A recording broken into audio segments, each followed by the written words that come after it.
আপনারা দৈনিক রহমতের সাগরে ডুব দিতে পারবেন মসজিদে গিয়া, আর নারীরা দৈনিক 24 ঘন্টা রহমতের সাগরে ডুব দিয়ে থাকতে পারবে মসজিদে না গিয়া। সুবহানাল্লাহ বলেন।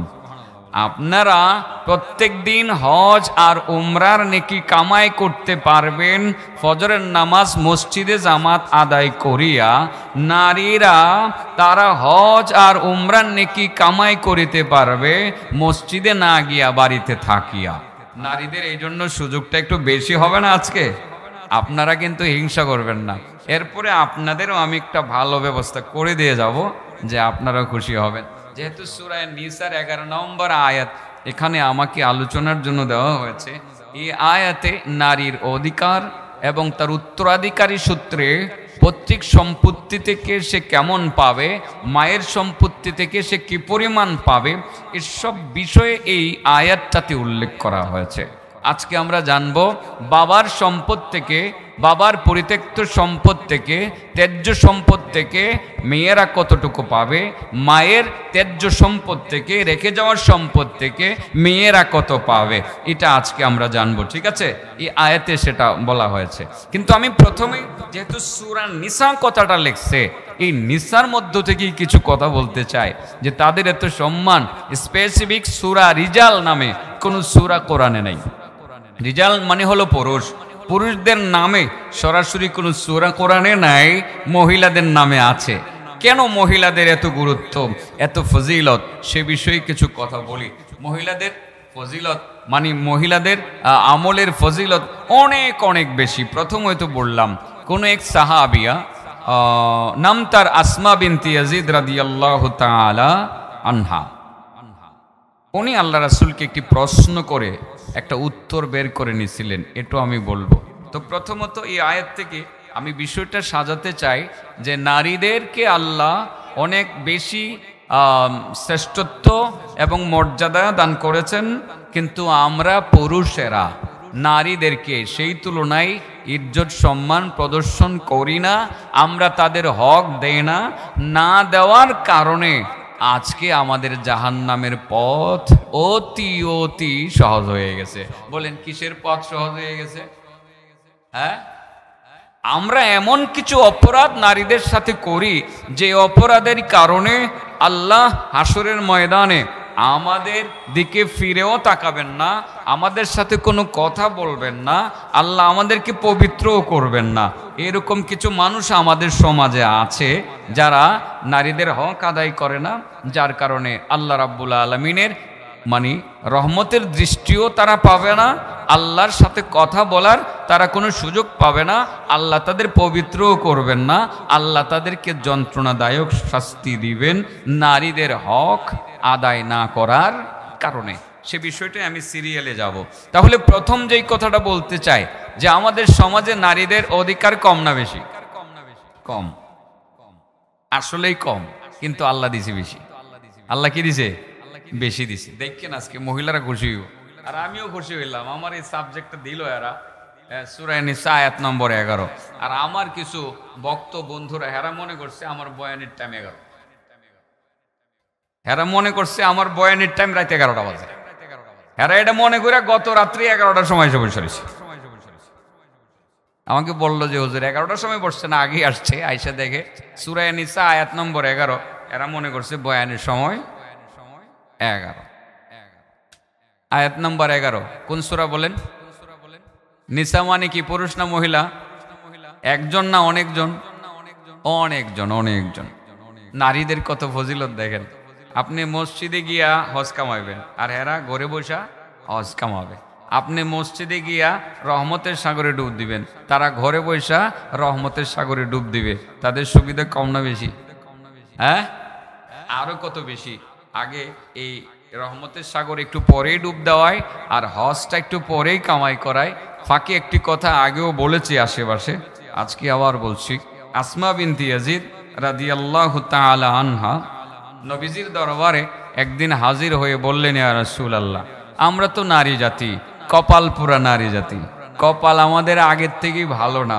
আমরা নারী, 1 নম্বর কপাল পুরা আমরা মানে লক্ষণ হিসাবে, আমরা কপালপোড়া হিসাবে লক্ষণ হিসাবে আপনার কাছে বলতে পারি যে লক্ষণটা হলো যে আমরা তো আপনার কাছে এসে ভিড়তেই পারি না। পুরুষেরা এনি টাইম আপনার কাছে আসতে পারে, সামনে আসতে পারে, কথা বলতে পারে, মনের কথা বলতে পারে, মাসআলা মাসাইল তারা নির্দ্বিধায় আপনার কাছে এসে জিজ্ঞাসা করতে পারে, আপনার পাশে বসে থেকে আপনার সোহবত অর্জন করতে পারে। কিন্তু আমরা নারী জাতি, কপাল পোড়া নারী জাতি, আমরা তো ইচ্ছে করলে আপনার সামনে এসে বসে থাকতে পারি না, ইচ্ছা করলে আপনার সাথে মনের কথা বলার জন্য আসতে পারি না। অনেক অনেক নিয়ম কানুন মেনে আপনার কাছে আসতে হয়। কিন্তু পুরুষেরা তো তারা নির্দ্বিধায় সেই কাজটা করতে পারে, আমরা যেটা পারি না। মনে বড় ব্যথা ইয়া রাসূলুল্লাহ। পুরুষেরা অনেক কিছুই পারে, আমরা পারি না। পুরুষেরা আরও পারে, তারা ইচ্ছে করলেই তো মসজিদে এশার নামাজ পাটলি, এই যে জামি মসজিদে, কেন্দ্রীয় মসজিদে এশার নামাজ মসজিদে গিয়ে আদায় করতে পারে। কথার কথা বোঝানোর জন্য পাটলি বলেছি, নবীর জমানায় তো মদিনায় পাটলি ছিল না। পাটলি ছিল? পাটলি ছিল না। তো বোঝানোর জন্য বললাম যে পুরুষেরা ইচ্ছা করলেই তো মসজিদে গিয়ে 5 ওয়াক্তের নামাজ জামাতে আদায় করতে পারে। আমরা নারী জাতি ইচ্ছা করলেই আমরা 5 ওয়াক্তের নামাজ মসজিদে জামাতে আদায় করতে পারি না। পুরুষেরা ইচ্ছা করলেই কিন্তু জুমার নামাজ মসজিদে আদায় করতে পারে। ইয়া রাসূলুল্লাহ, আমরা ইচ্ছা করলেই মসজিদে গিয়ে জুমার নামাজটুকু আদায় করতে পারি না। নাকি আপনাদের পাটুলি এলাকার মহিলারা এই কেন্দ্রীয় মসজিদে এসে নামাজ পড়তে পারে? পারে না, পারে না। পুরুষেরা ইচ্ছা করলেই তো আপনার হজ করতে যেতে পারে, কিন্তু আমরা ইচ্ছা করলেই পারি না, টাকা হইলেও পারি না। সঙ্গে একজন মাহারাম নিতে হবে। কি নিতে হবে? মাহারাম নিতে হবে। মহিলারা তাও বলছে, মহিলা আসমা বিনতে ইয়াজিদ, ইয়া রাসূলুল্লাহ, পুরুষেরা ইচ্ছা করলেই তো উমরা করতে পারে, আমরা ইচ্ছা করলেই তো উমরা করতে পারি না। ইয়া রাসূলুল্লাহ, পুরুষেরা ইচ্ছা করলেই তো অসুস্থ মানুষের সেবা যত্ন করার জন্য গ্রাম থেকে শহর, শহর থেকে গ্রামে যেতে পারে। আমরা ইচ্ছা করলে কিন্তু অসুস্থ মানুষের সেবা যত্ন করার জন্য গ্রাম থেকে শহর, শহর থেকে গ্রামে যেতে পারি না। ইয়া রাসূলুল্লাহ, পুরুষেরা ইচ্ছা করলেই তো তারা অসুস্থ মানুষের সেবা যত্ন করার জন্য গ্রাম থেকে শহর, শহর থেকে গ্রামে যেতে পারে। জানাজায় অংশগ্রহণ করার জন্য শহর থেকে গ্রাম, গ্রাম থেকে শহরে তারা গিয়ে অংশগ্রহণ করতে পারে। আমরা মহিলারা সেই কাজগুলো করতে পারি না।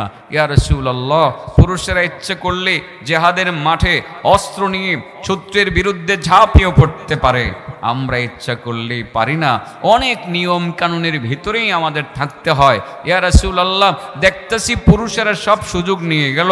5 ওয়াক্তের নামাজের ফজিলত তারা, জামাতের ফজিলত নিয়ে গেল, জুমার নামাজের ফজিলত তারা নিয়ে গেল, তারা জানাজার নামাজ আদায় করার ফজিলত তারা নিয়ে গেল, হজ উমরার ফজিলত তারা নিয়ে গেল, তারা অসুস্থ মানুষের সেবা করার ফজিলত তারা নিয়ে গেল, জিহাদের ময়দানে গিয়ে অংশগ্রহণ করে শহীদ হওয়ার ফজিলত নিয়ে গেল, এবং গাজী হওয়ার ফজিলত সব পুরুষরাই নিয়ে গেল।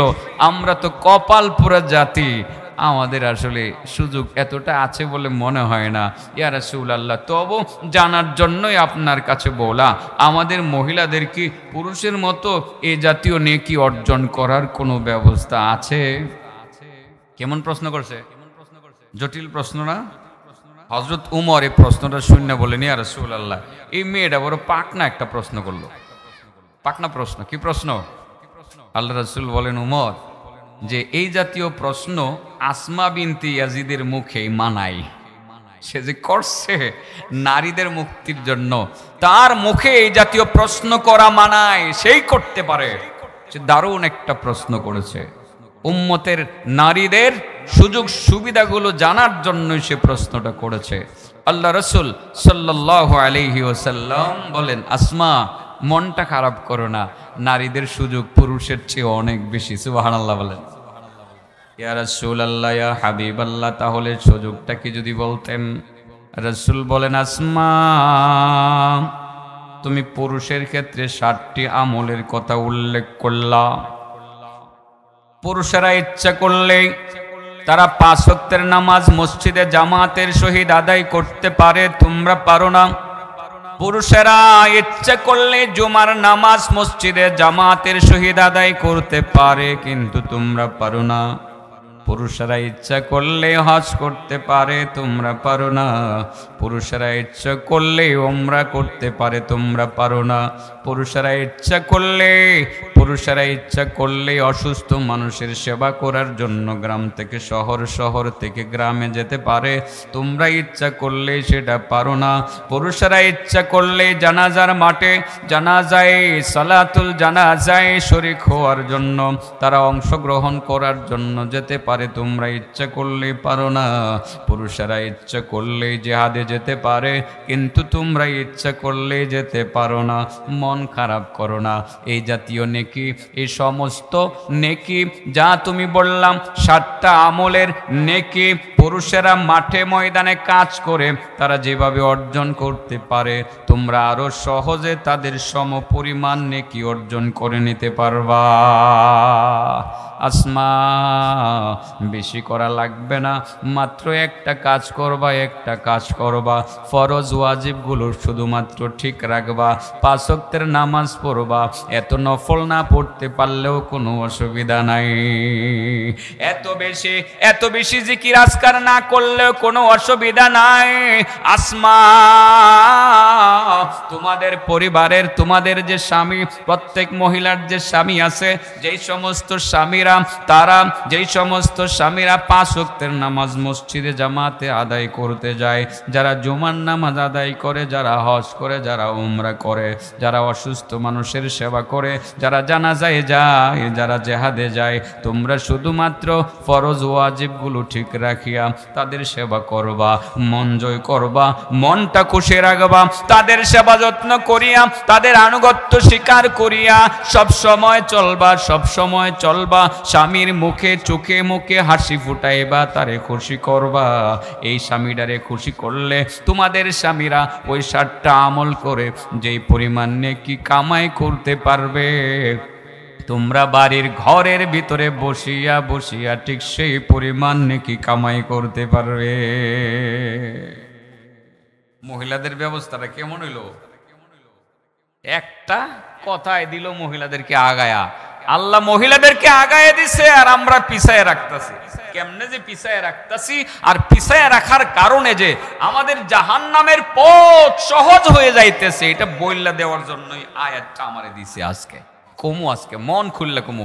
1 ঘন্টার আগে সারাসারি, আগে পরে তো আলোচনা কম করি। আজকে কয় ঘন্টা? 1 ঘন্টার কম সারা। দেখছেন নি, 7টা আমল করে পুরুষেরা যা পাবে, মহিলারা একটা আমল করে তা পাবে। তারা কি করবে? শুধু ফরজ ওয়াজিব ঠিক রাখবে, পর্দা পশিদা ঠিক রাখবে, আর 5 ওয়াক্তের নামাজ পড়বে। ফরজগুলো খালি কোন রকমে দইরা রাখবে। এত নফল না পড়তে পারলে অসুবিধা নাই, এত জিকির আজকার না করতে পারলে অসুবিধা নাই। যে স্বামীটা এত ইবাদত করে বাইরে যায়, মসজিদে যায়, জুমার নামাজে যায়, জানাজায় যায়, জিহাদে যায়, অসুস্থ মানুষের সেবা যত্ন করার জন্য যায়, হজে যায়, উমরায় যায়। ও নারী, তুমি শুধু তোমার এই স্বামীটাকে ঠিক রাখো, তার যত্ন করো, তারে খুশি করো। এটা করতে পারলে সে 7টা বড় বড় আমল করিয়া যে নেকি কামাবে, তুমি ঘরে বসে বসে সমপরিমাণ নেকি কামাই করতে পারবে। নারীদের কত সুযোগ না দিছে কাটা দিছে গে। আল্লাহ রাসূল বলেন, আনাস ইবনে মালিক থেকে বর্ণিত হাদিস, রাসূল বলেন, আন আনাস রাদিয়াল্লাহু তাআলা আনহু আন্নাহু ক্বাল قال رسول الله صلى الله عليه وسلم من صلى الفجر في جماعة ثم قعد يذكر الله عز وجل حتى تطلع الشمس فصلى ركعتين كانت له كأجر حجة وعمرة.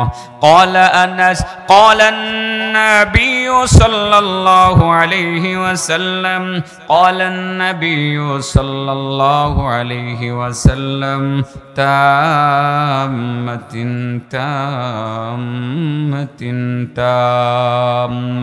হযরত আনাস ইবনে মালিক রাদিয়াল্লাহু তাআলা আনহু বলেন, আল্লাহর যে সমস্ত বান্দা ফজরের নামাজ নামাজ জামাতে আদায় করবে। কিসে আদায় করবে? জামাতে আদায় করবে। এবার আপনাদের পক্ষে দুইটা কথা বলি, এরপরেই কিন্তু আবার মহিলাদের পক্ষে চলে যাব, কারণ সাবজেক্টের নাম হইল সূরা নিসা আয়াত নম্বর 11। আয়াত নম্বর কি 11? আমি যদিও অনুবাদের সাথে এখনো মিলাইতে পারতেছি না, শুধু সূরা নিসা কথাটাকে নিয়ে কিছু কথা বলতেছি। আল্লাহর রাসূল সাল্লাল্লাহু আলাইহি ওয়াসাল্লাম বলেন, আল্লাহর যে সমস্ত বান্দারা ফজরের নামাজ জামাতে আদায় করবে, জামাতে আদায় করে মসজিদে কিছু সময় বসে বসে জিকির করবে, কারোর সাথে কথা বলবে না, জিকির করবে, সূর্য উঠে যাবে। সূর্য উঠে যাওয়ার পর যখন নিষিদ্ধ সময়টা চলে যাবে, ওই নিষিদ্ধ সময়টা চলে যাওয়ার পর মাত্র 2 রাকাত ইশরাকের নামাজ পড়বে। কিসের নামাজ পড়বে? মাত্র 2 রাকাত ইশরাকের নামাজ পড়বে। রাসূল বলেন, কানাত লাহু কা আজরি হাজ্জাতিন ওয়া উমরা। সাথে সাথে মহান রব্বুল আলামিন তার আমলনামায় একটা হজ আর একটা উমরার নেকি জমা করে দিবেন। হযরতে আনাস বলেন মানে কেমন হজ আর কেমন উমরা? আনাস বলেন, একটা পরিপূর্ণ হজ, একটা পরিপূর্ণ উমরার সওয়াব তার আমলনামায় লিখে দেওয়া হবে। সুবহানাল্লাহ বলেন। একটা পরিপূর্ণ হজ আর একটা পরিপূর্ণ উমরার নেকি পাইবেন ফজরের নামাজ আদায় করার পরে 2 রাকাত। কোন নামাজ পড়লে? বলেন, কিসের নামাজ? এই জায়গাতে মহিলাদের সুবিধা কোন জায়গায়? মহিলারা বলতে পারে, হুজুর এই জায়গাতেও তো আমরা পিছাইয়া গেলাম, এই জায়গাতে পিছাইয়া গেলাম। কারণ হলো পুরুষেরা ফজরের নামাজ পড়ার জন্য মসজিদে যাইতে পারে, কিন্তু আমরা মহিলারা ফজরের নামাজ আদায় করার জন্য যখন মসজিদের দিকে রওনা দেয়, স্বামীও বাধা দেয়, ইমাম সাহেব তো আরো জোরে সুরে বাধা দেয়, আমাদেরকে মসজিদে পুরুষের সাথে নামাজ করতে দেয় না। এমন একটা প্রশ্ন মহিলাদের ভিতর থেকে আসতে পারে কি পারে না? পুরুষেরা তো ঠিকই দৈনিক হজ কামাই করবে, উমরা কামাই করবে, আমরা মহিলারা কিভাবে হজ কামাই করব, কেমনে উমরা কামাই করব? আল্লাহ রাসূলের হাদিস থেকে বোঝা যায়, নারীদের ব্যাপারে নবী বলেছেন, ও নারী জাতি, তোমাদের ঘরের নামাজ মসজিদের নামাজ থেকে উত্তম। যদি ঘরের নামাজ মসজিদের নামাজ থেকে উত্তম হয়, সেই হাদিস আর সহিহ মুসলিমের আরেকটা হাদিস পর্যবেক্ষণ করে বোঝা যায়, অগণারী পুরুষেরা তারা মসজিদে গিয়ে ইশরাকের নামাজ পড়ে যেমন 2 রাকাত নামাজ পড়ে যেমন হজ আর উমরার নেকি কামাই করতে পারবে, তোমরা শুধু ঘরে বসিয়া বসিয়া ফজরের নামাজটা আদায় করিয়া তোমরা ঘরে বসিয়া বসিয়েই তোমরা হজ আর উমরার নেকি কামাই করতে পারবা।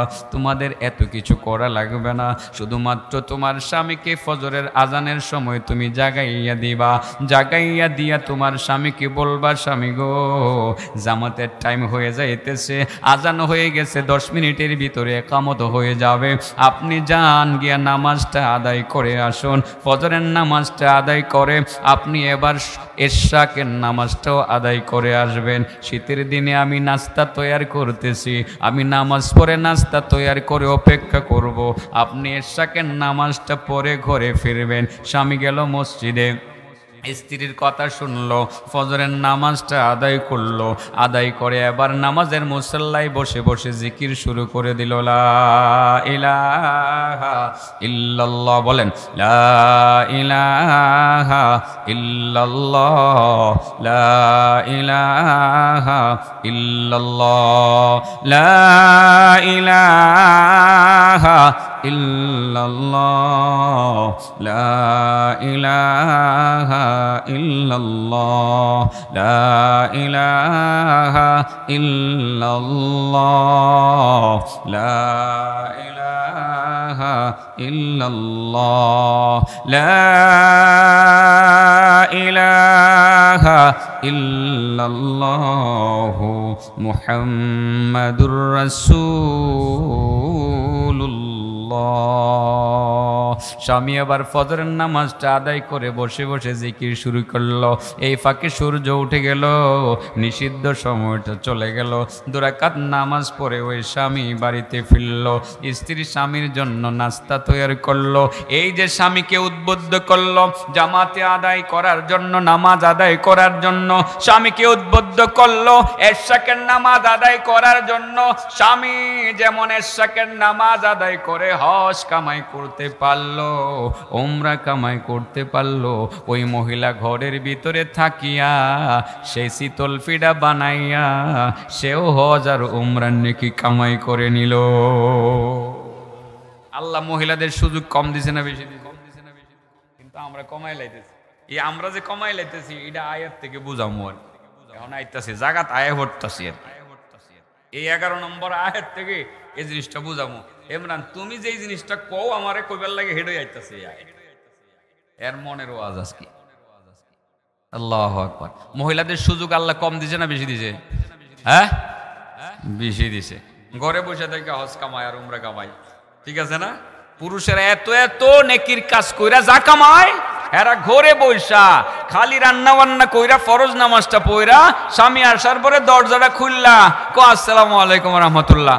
শরীরটা দেখা যায় আমরা দুর্বল হয়ে গেছে গা, সারাদিন বাজারে আসলেন, শরীরটা কাইলে বোন আপনি বোন গরম পানি দেয় মুখটা একটু দইন, আমি রান্নাটা করছি, হ্যাঁ ভালো রান্না করছি আজকে খাইবেন। এমন একটা কথা বাহির থেকে আসার পরে স্ত্রী যদি স্বামীরে কয়, স্বামীর মনে যে দুঃখ কষ্ট আসিল একটু আগে, এগুলো থাকবো না যাবো গা। হ্যাঁ, একটু করে এই তো নেকি সব কামাই লাইলো। এবারে বাইরে গিয়া 5 ওয়াক্তের নামাজ জামাতে পইরা যা কামাইছে, এই মহিলা একটা হাসি দিয়া তা কামাইলেছে।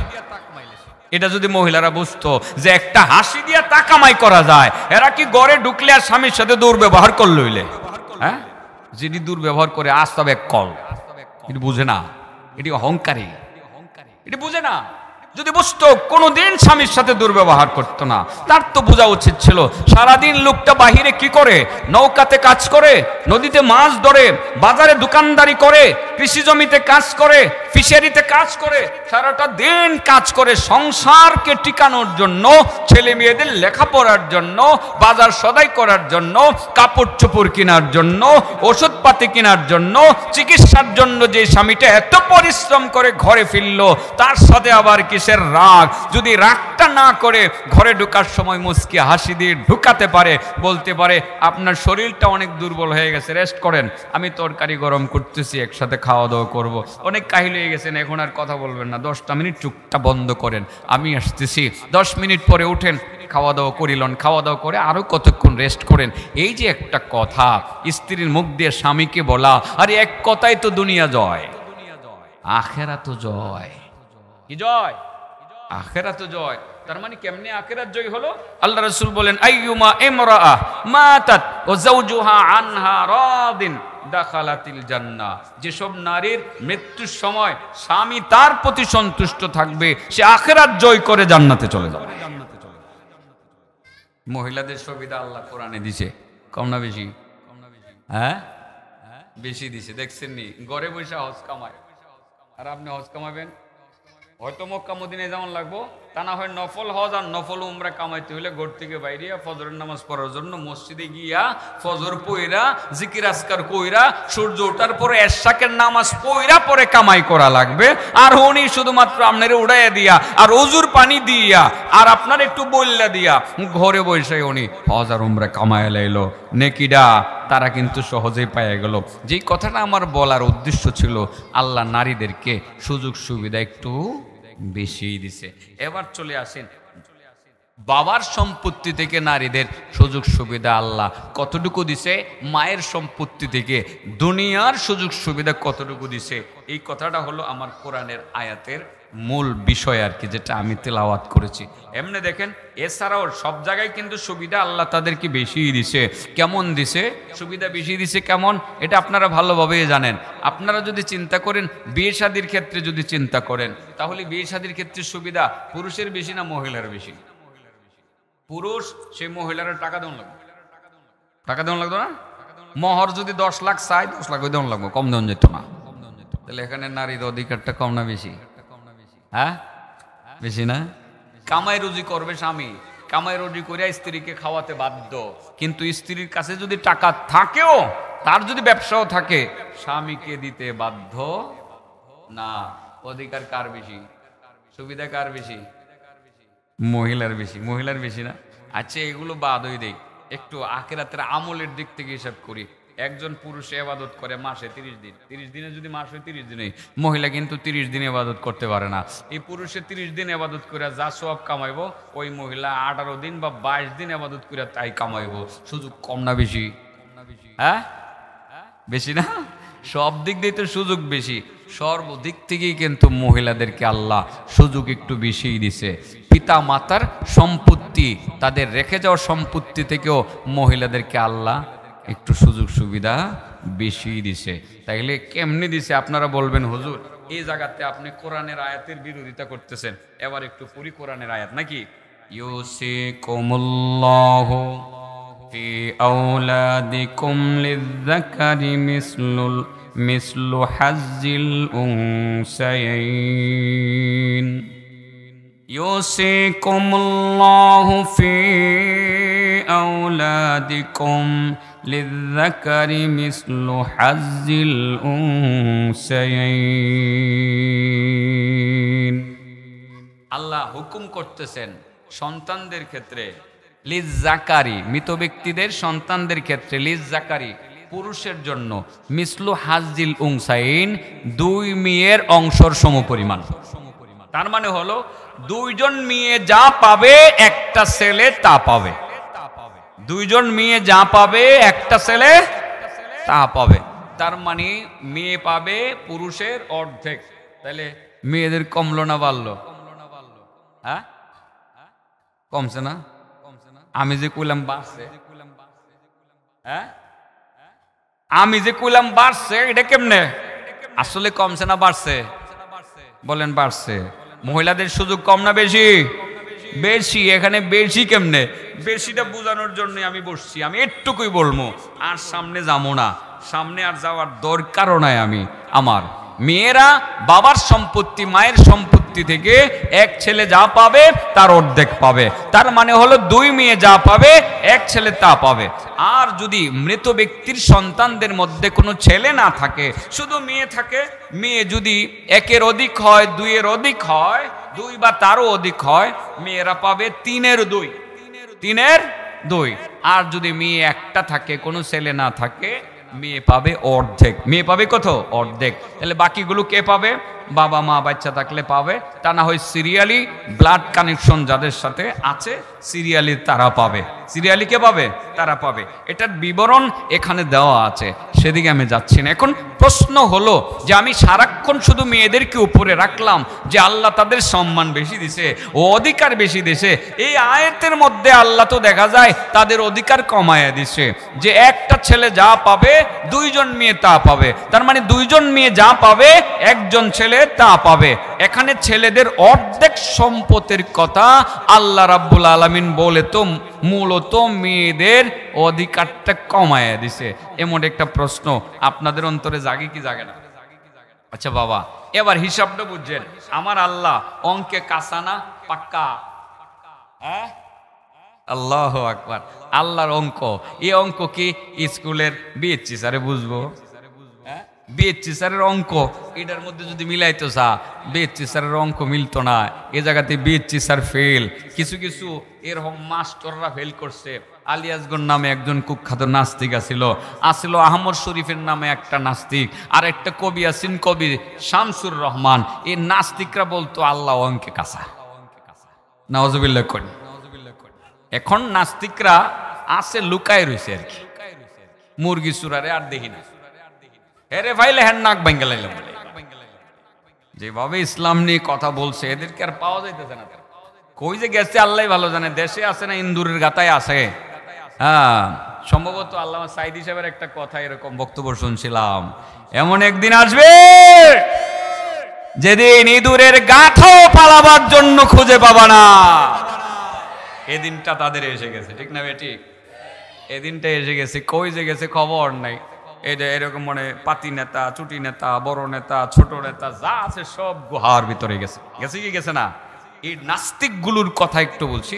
তারা বলতো আল্লাহ অঙ্কে কাঁচা। এবার অঙ্কটা আপনাদেরকে সাথে লিয়ে করি, দেখছেন যে আল্লাহ অঙ্কে কাছে না পাক্কা? আচ্ছা বলেন, রুল নাম্বার 1 বেশি না 5 বেশি, 3 বেশি?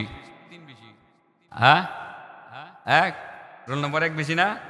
তখন আপনার রিক্সাওয়ালা একজন লোক লেখাপড়া কম জানে, বাবায় গিয়া ছেলে গিয়ে ডাকিয়ে কইছে, আব্বু আব্বু আমার রোল নম্বর 1 হইছে।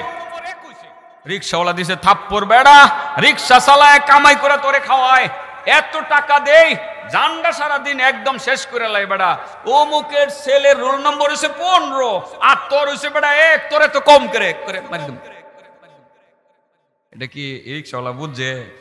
হ্যাঁ, আল্লাহর হিসাবের কাছে আমরা কথার কথা রিক্সাওয়ালারা মাইন্ড করবে না, বোঝানোর জন্য বলছি। আমাদের জ্ঞান প্রায় এরকম, আমাদের বিচ্ছি স্যারদের জ্ঞান এরকম এই রিক্সাওয়ালার মতো, বুঝছি না কেমন? আচ্ছা দেখেন আল্লাহর হিসাব দেখেন, ইনসাফ দেখেন, আল্লাহু আকবার। আল্লাহর থেকে বড় ইনসাফগার কি আরো আছে কেউ? আল্লাহু আকবার। দেখেন মহিলাদেরকে কেমনে ইনসাফ করছে আল্লাহ। হিসাব করে দেখছে পুরুষের খরচের খাত 3টা, এরা পুরুষ মহিলার তুলনায় ডবল পায় না, 2 পায়, হিসাবে 2 দুরি, যে পুরুষের 2 মহিলার 1, হিসাব বুঝছেন? পুরুষের খরচের খাত হইল 3টা। কয়টা? ছেলেটা যেই মাত্র বালেগ হয়ে যায়, এই বাবার উপরে ফরজ না তাকে কামাই করে খাওয়ানো। বড় হয়ে যাওয়ার পরে আল্লাহর বিধান হইল তোমার বাবা আর তোমারে খাওয়াবে না, যদি দয়া করে খাওয়া সেটা ভিন্ন কথা, এবার তোমার কামাই তুমি দেখো। তাইলে 1 নম্বর খরচের এই পুরুষের, আপনার দেখেন বালেগ হওয়ার পরে তার নিজের খরচ নিজেকেই বহন করতে হয়, এটা আল্লাহর বিধান। খরচের খাত কয়টা হইল? 1টা। 2 নম্বর কিছুদিন পরে বেটা একটু বড়সড় হয়েছে না, বিয়ে শাদী করছে তো নাকি? আচ্ছা, তো বড়সড় হয়েছে, বিয়ে শাদী করছে। বিয়ে শাদী করলে এবার খরচের খাত বাড়ছে না কমছে? এবার স্ত্রীর খরচটাও দেওয়ান লাগবো, তার মানে বউয়ের লিপস্টিকটা কিনে আনার লাগবো, না আনলে খবর আছে ঘরে গুতাগুতি হইবই, ঠিক না? ঠিক, এটা যেমন কিনুন লাগবো, ইদানিং তো টাচ মোবাইল একটা লাগবো, এটা না হইলে তো ঘরের ঝগড়া শেষ হইতো না। তুমি সারাদিন বাইরে থাকো, আমি একা একা বসে থাকবো, আমার একটা টাচ মোবাইল দিতা না, এই ঝগড়া জাতি আর যাইতো না। টাচ মোবাইল একটা 22,000 টাকা দিয়ে কিনা দিতে হইব। খরচের খাত কটে গেল বড় ভাই, 2টা কটে গেল। এরপরে ছেলে মেয়ে হয়েছে, মাশাআল্লাহ, এরপরে ছেলে হয়েছে, একটা মেয়ে হয়েছে, খরচ বাড়ছে না কমছে? তাহলে তার ছেলে মেয়ের খরচ কি, তার ছেলে মেয়ের খরচ কি অন্য কেউ দিব না, তারই জন লাগবো? তাইলে বিয়ে করার আগে দায়িত্ব নিজের, বিয়ে করার পরে বউয়ের দায়িত্ব নিজের, ছেলে মেয়ে হওয়ার পরে ছেলে মেয়ের দায়িত্ব কি আরেকজনে পালন করবো না, তার নিজের? তাহলে খরচের খাত হইল কয়টা? 3টা। পাইছে কয়টা? পাইছে কয়টা? 2টা। শর্ট হইল কয়টা? 1টা। এবার দেখেন অঙ্ক, বীজগণিতের কাছে যান, তাইলে তার অংশ হইল -1। কত? 1 শর্ট আছে তো, -1 +1 না, -1, 1 শর্ট আছে, মাশাআল্লাহ। এবার আসে মহিলাদের, মহিলাদের খরচের খাত আছে না নাই আপনারা বললেন?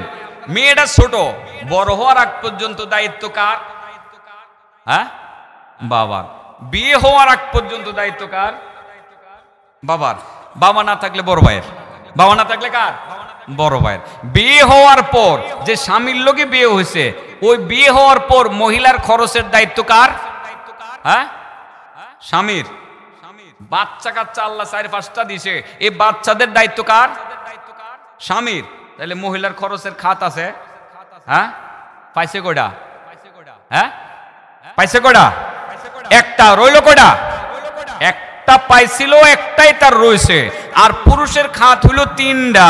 কয়টা? খরচের খাত 3টা। পাইছে কয়টা? 2টা। রয়েছে 1টা, নাকি শর্ট পড়ছে 1টা? তাহলে পুরুষের 1টা শর্ট, মহিলার 1টা বেশি। এবার বলেন তো দেখি, কেডা কম পাইছে কেডা বেশি পাইছে? হ্যাঁ, হিসাবে পুরুষের হয় -1 আর মহিলার হয় +1। আল্লাহর বিচার, আল্লাহর বন্টন যে কত সুন্দর!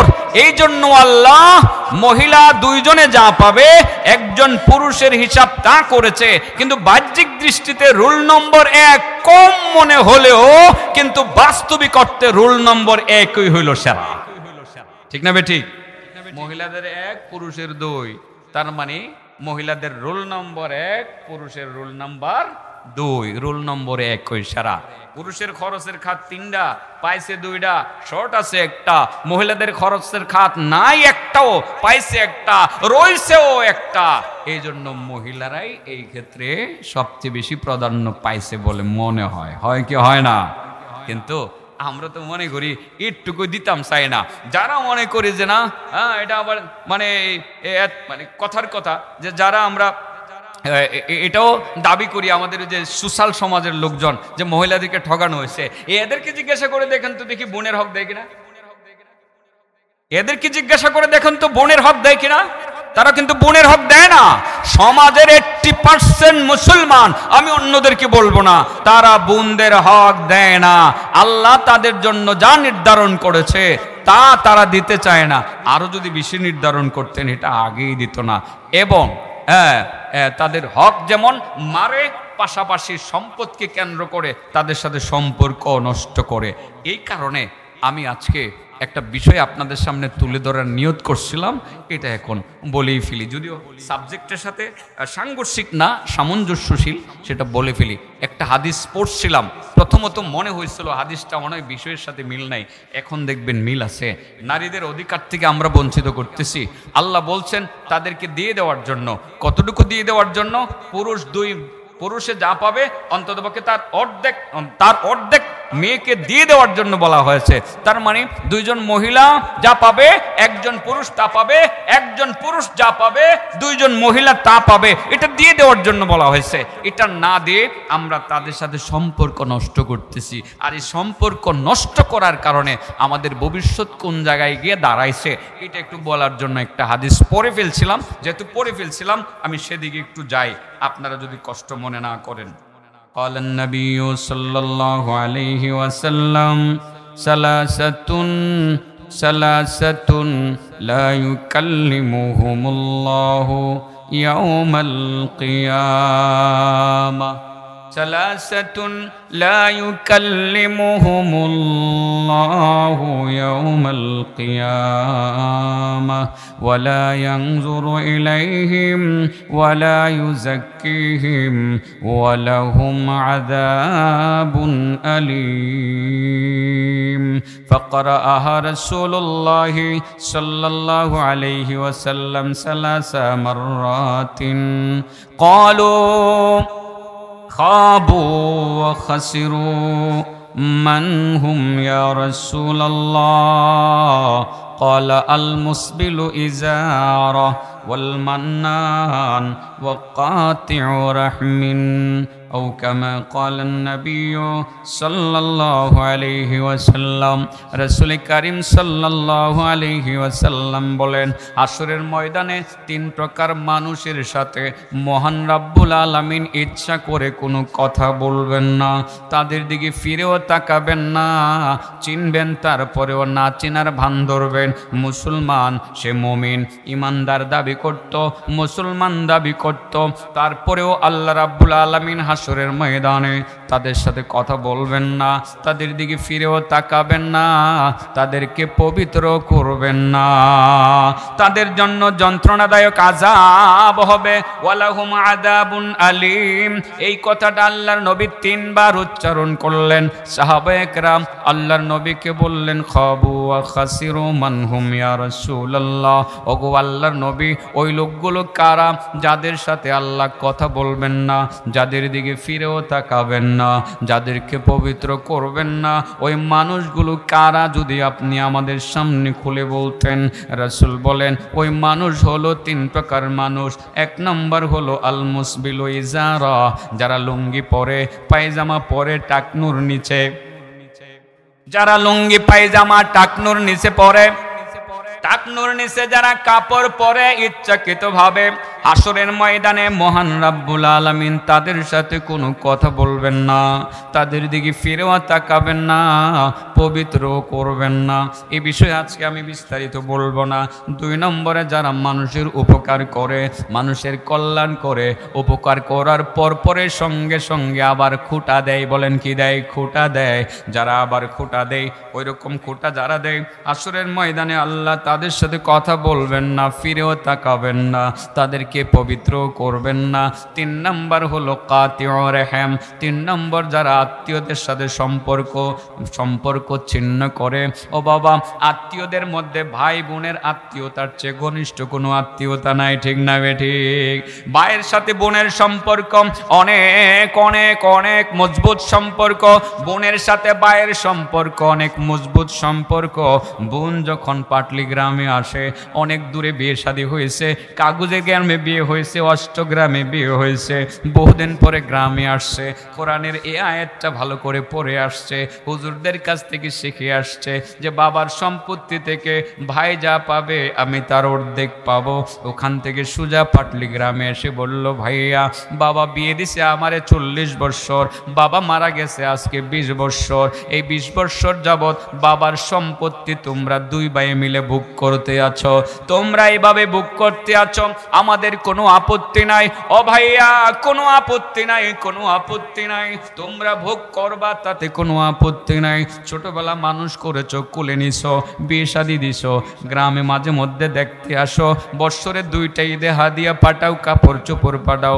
ভাইয়া 10-20 খানি সম্পত্তি যদিও আমরা পাবো, এত সম্পত্তি বাবার সম্পত্তি আমরা আনবো না। ভাইয়া তোমার বুঞ্জা মায়েরা, আমার স্বামীরা অসুস্থ হয়ে গেছে, এখন আর জমিনে কাজ করতে পারে না, ছেলে মেয়েদেরকে লেখাপড়া করাইতে পারতেছি না, মাঝপথে ছেলে মেয়েদের লেখাপড়া বন্ধ হয়ে গেছে, তোমার বড় ভাইগনারা এখন আর লেখাপড়া করে না, চিন্তা করলাম সংসারের হাল কাউকে না কাউকে ধরতে হবে, আমার স্বামী তো কাজ করতে পারে না, খাওয়া দাওয়া বড় কষ্ট হয়, ভাইয়া তোমার ভাইগনারে সৌদি আরবে মদিনা শরীফ পাঠাইয়া দেবো, ওখানে একটা কোম্পানিতে চাকরি করবে, তাকে এলাকার একজন মানুষে নিবে, 5 লক্ষ টাকা লাগবে ভাই, 50 লক্ষ টাকার সম্পত্তি তোমার কাছে আমি পাবো, 2 ভাইয়ের কাছে পাবো, এই 50 লক্ষ টাকার সম্পত্তি নিতে চাই না। ভাই একটা কাজ করো, 2 ভাই মিলে আমারে মাত্র 8 লাখ টাকা দিয়ে দাও, বাকি টাকাগুলো তোমরা 2 ভাই মিলে বুক করো, কোনো আপত্তি নাই। ভাই 8 লাখ টাকা দিয়ে দাও, তোমার ভাইগনাটারে সৌদি আরব পাঠামো। আল্লাহ রাব্বুল আলামিনের নির্দেশ কিন্তু পুরাটা দেওয়া, কিন্তু বোনে বলল ভাইয়া দেওয়া লাগবে না, শুধু 8 লাখ টাকা দিয়ে দাও।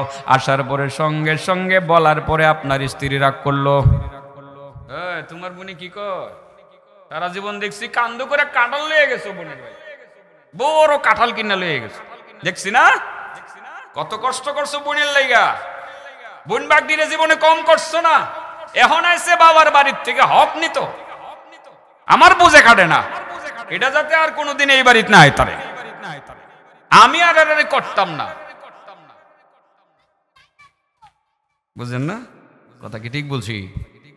বউ কইটা এলো কয়, বোন তুই এটা কি কইলে, এতদিন তো তুইও বালা আসলে, হ্যাঁ তুই কি আসলে ভালো আসলে, এখন তুই খারাপ হয়ে গেছিস, তোরে বুদ্ধি দিছে কেটা, ওই যে ইয়ে দিছে না, ওই যে হেই বাড়ির হ্যাঁ দিছে না, এর লগে আমার ঝগড়া, হ্যাঁ মনে তোর বাইক গিয়ে তোর হিগাই দিয়েছে না, সাবধান আমার দুশ্মনের লগে মিলছস, বাবার বাড়ির সম্পত্তি নিতে সারা জীবনে তুই কিছু করলাম, আর কিন্তু নদী পার হইয়া পারাবি না, তোর তোর তোর চেহারার দেখতাম চাই না, তোর আড্ডি ভেঙেলাম।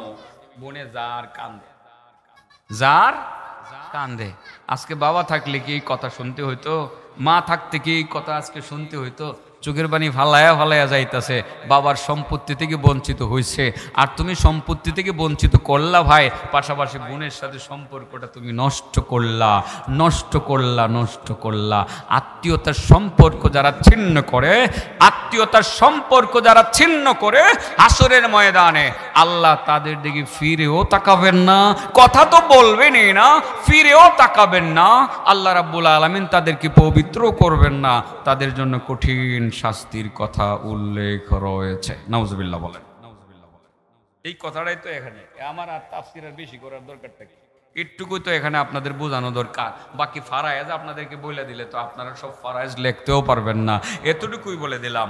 ইউসিকুমুল্লাহু ফি আওলাদিকুম লিযযাকারি মিসলু হাজ্জিল উনসাইন।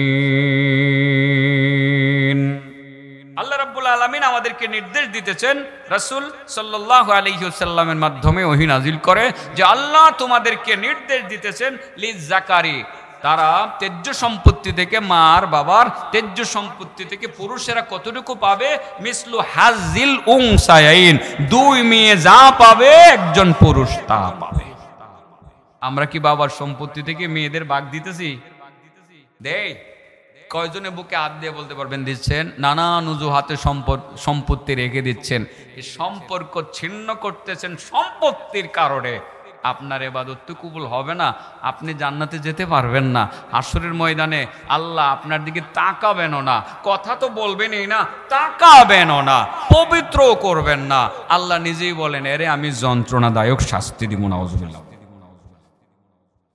আপনার যে সম্পদে বোনের হক রয়ে গেছে, আপনার এই সম্পদটার মধ্যে কি হারাম মিশ্রিত হয়েছে? মনে হয় হারাম ঢুকে গেছে কেনা? এটাই তো বলতে আসলাম যে 3 প্রকার মানুষের সাথে আল্লাহ কথা বলবেন না। 1 নম্বর যে টাকনুর নিচে কি পরে বলেন, আর 2 নম্বর যে উপকার করে কি দেয়?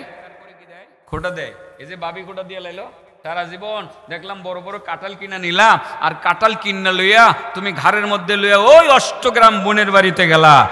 তুমি গেলা, তোর লাগে কিনা করছি আমি নিজে ঈদের সময় একটা শাড়ি কিনা, তোর ভাইয়েরে কইছি লইয়া যা, তোর ভাই লইয়া গেছে, আর আজকে আইসুস বাবার বাড়ির ভাগনিতে। পরে জাড়ালো হাতে, কি লয়? জাড়ালো। সাবধান সাবধান সাবধান, আপনি জান্নাতে যাবেন না। আল্লাহ রাসূল বলেন, লা ইয়াদখুলুল জান্নাতা কাতি, যারা আত্মীয়তার সম্পর্ক ছিন্ন করে তারা জান্নাতে যেতে পারবে না। আমার বিষয়টা কি বুঝছে? এবার বলেন, মহিলাদের অধিকার, হক, সম্মান, ইজ্জত ইসলামে কম না বেশি? এক তো ইবাদতের ক্ষেত্রে বলছি, পৈতৃক সম্পত্তি থেকে যদিও শুনতে শোনা যায় তারা পুরুষের অর্ধেক, কিন্তু বাস্তবিক করতে পুরুষের চেয়ে তাদের বেশি হয়। কি হয়? বেশি হয়। পুরুষের হক হয় -1 আর মহিলার হক হয় +1। আমি কি বুঝাইতে পারছি কথাগুলো? আর কি বুঝানোর দরকার আছে? আর বুঝানোর দরকার নাই। এরপরে যিনি কথা বলবেন, লম্বা সময় কথা বলবেন, এরপরে আসতেছেন আজকে মুফতি আব্দুর রহিম আল মাদানী, আসতেছেন আলহামদুলিল্লাহ, গুরুত্বপূর্ণ কথা বলবেন। আমি এবার শেষের দিকে আগাই, একটু শেষের দিকে আগাই। ইউসিকুমুল্লাহু লিযাকারি মিসলু হাজ্জিল উনসাইন। যে মহিলারা যা পাবে পুরুষের একটু ডবল পাবে, 2 মহিলা যা পাবে 1 পুরুষ তা পাবে। এরপরে আল্লাহ আরেকটা মাসলা বলছে, ফাইন কুন্না নিসাআন ফাওকা ইসনাতাইনি ফালাহুন্না সুলুসা মা তারাক। যদি ওয়া ইন কানাত ওয়াহিদাতান ফালাহান নিসফ ওয়া লিআবওয়াইহি লিকুল্লি ওয়াহিদিন মিনহুমা সুদুস। শুধু মেয়ে যদি হয়, ছেলে যদি না থাকে, মেয়ে যদি একজন হয় তাহলে মেয়ে পাবে টোটাল সম্পত্তির অর্ধেক, আর মেয়ে যদি 2 বা ততোধিক হয় তারা পাবে 3 ভাগের 2। 3 ভাগের 2। আর মা বাপ বাচ্চা থাকলে তারা পাবে 6 ভাগের 1। মাও পাবে 6 ভাগের 1, বাবাও পাবে 6 ভাগের 1। এই মাসালা ফারায়েজের মাসলা। আমি যদি এখন সব খুললা কুইয়ে দেই তো আপনারা তো ফারায়ে জানার জন্য আমার কাছে যাইতেন না। এই জন্য পুরাটার কইলাম না, ফারায়ে জানতে যাইতেন না। আমার কাছে ফারায়ে জানতে গেলে একটা লিখকে দিয়া 2-3 হাজার টাকা রেখে দিতাম পারি, ইটা আর বন্ধ করে লাভ নাই। আপনার করে সে হেলে তো আমরা তো ঝামেলাতে ঘুরে যাবো। কি কটা আপনারা না? আসলে বিষয়টা এরকম না। বিষয়টা হলো এই মাসালাটা, ফারায়েজের মাসালাটা আসলে এখানে ওয়াজ করে যে পুরাটা আপনাকে আমি বুঝিয়ে দিতে পারবো সম্ভব না, আপনার হয়তো বা মনেও থাকবে না। ফারায়েজটা আসলেই মোটামুটি জটিল, হিসাবের বিষয় তো মোটামুটি জটিল, কিন্তু এতটুকু আজকে শিখে রাখবেন যে পৈতৃক সম্পত্তি থেকে, মায়ের রেখে যাওয়া সম্পত্তি থেকে সন্তানদের মধ্যে 2 মেয়ে যা পাবে 1 ছেলে তা পাবে। ছেলের অধিকার যেমন ছেলে নিয়ে যায়, ঠিক মেয়ের অধিকারটাও মেয়ে নিয়ে যাবে। কোনো ভাই যদি তার বোনের সম্পত্তি আত্মসাৎ করে, সম্পর্ক ছিন্ন করে, মনে রাখতে হবে সে 1000 কোটি টাকার মালিক হয়ে হাজার হাজার মসজিদ মাদ্রাসা নির্মাণ করতে পারবে, নামাজ রোজা করতে করতে কপালে কর ফলাতে পারবে, প্রতি বছর একবার হজ উমরা করতে পারবে, এলাকার উন্নয়নে কোটি কোটি টাকা ব্যয় করতে পারবে, তার কোনো ইবাদতই আল্লাহর দরবারে কবুল হবে না। লা ইয়াদখুলুল জান্নাতা কাতি। এইভাবে আত্মীয়তার সম্পর্ক যারা ছিন্ন করবে তারা জান্নাতে যাবে না। বিষয়টা আমি বুঝাইতে পারছি তো? আল্লাহ যে কথাগুলো বললাম আমাদের প্রত্যেককে এই কথাগুলোর উপরে আমল করার তৌফিক দান করুক।